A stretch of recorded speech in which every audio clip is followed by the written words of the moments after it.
Hi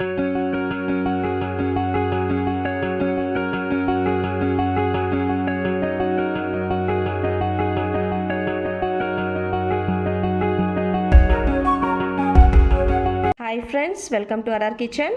இன்றைக்கி நம்ம பார்க்க போகிற ரெசிபி வந்து ரொம்ப ஸ்பைஸியான எக் மசாலா பாஸ்தா.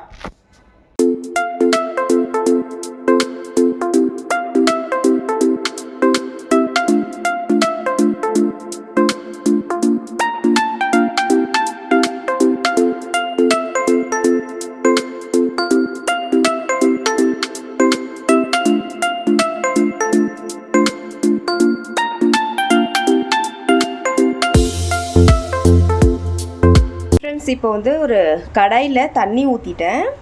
ஃபஸ்ட்டு வந்து நான் இந்த பாஸ்தா வந்து பாயில் பண்ணிக்க போகிறேன். வேக வச்சுக்கோங்க நல்லா. ஸோ நான் வந்து ஒரு 2 கப் பாஸ்தா ஆட் பண்ண போகிறேன். ஸோ இந்த கப் அளவு ஒரு 2 கப் வந்து பாஸ்தா ஆட் பண்ணிக்கோங்க. ஸோ இது வந்து நல்லா பாயில் பண்ணிக்கோங்க, நல்லா ஃபுல்லாக குக் பண்ணிக்கோங்க.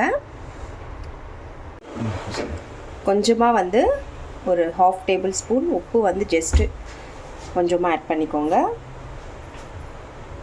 நல்லா மிக்ஸ் பண்ணிக்கோங்க.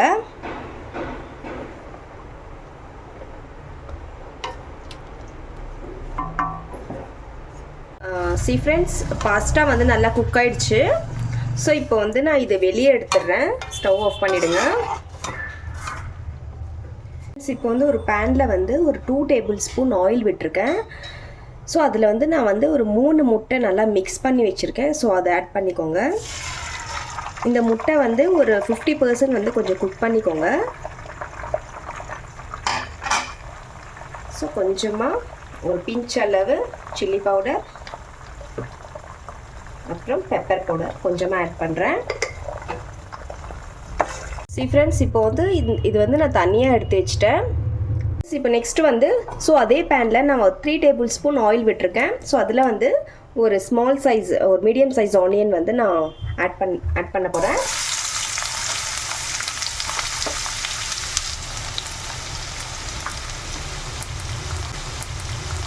அப்புறம் ஒரு கிரீன் சில்லி.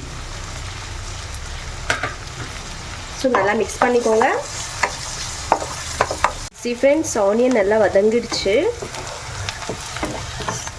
நல்லா ப்ரௌன் கலர் சேஞ்ச் ஆயிடுச்சு. ஸோ இப்போ நெக்ஸ்ட்டு வந்து ஒரு 1 table spoon ginger garlic paste add பண்ணுறேன். நல்லா மிக்ஸ் பண்ணிக்கோங்க. இப்போ நெக்ஸ்ட்டு வந்து 1/2 table spoon turmeric powder, 1 table spoon தனியா பவுடர் ஆட் பண்ணிக்கோங்க.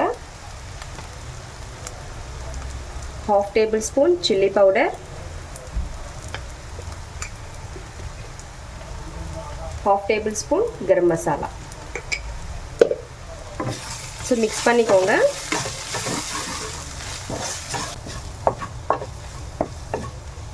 ஸோ மசாலா கொஞ்சம் நல்லா குக் ஆயிடுச்சு. ஸோ இப்போ வந்து தக்காளி வந்து ஒரு தக்காளி எடுத்திருக்கேன், மீடியம் சைஸ் அளவு. ஸோ இந்த மாதிரி பீசஸ் கட் பண்ணி வச்சுக்கோங்க. ஸோ அதை ஆட் பண்ணிக்கோங்க. அப்புறம் தேவையான அளவு உப்பு நல்லா மிக்ஸ் பண்ணிக்கோங்க.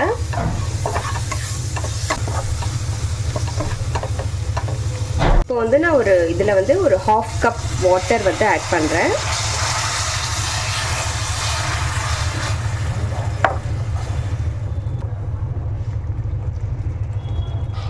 ஃப்ரெண்ட்ஸ், நல்லா அந்த மசாலா வந்து ஃபுல்லாக நல்லா குக் ஆகிடுச்சு. ஸோ இப்போ வந்து நான் இந்த பாஸ்தா, பாயில்டு பாஸ்தா வந்து நான் இதில் ஆட் பண்ணுறேன்.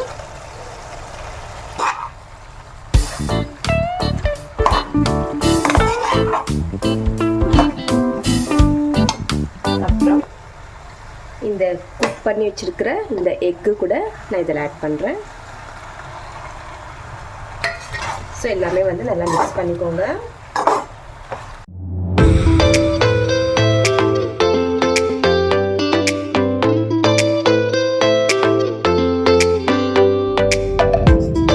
அவ்வளோதான் ஃப்ரெண்ட்ஸ்.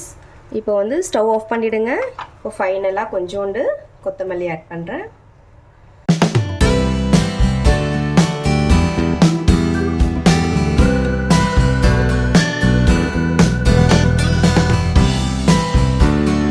அவ்வளோதான் ஃப்ரெண்ட்ஸ், ரொம்ப டேஸ்டான அண்ட் ஸ்பைஸியான எக்கு மசாலா பாஸ்தா ரெடி.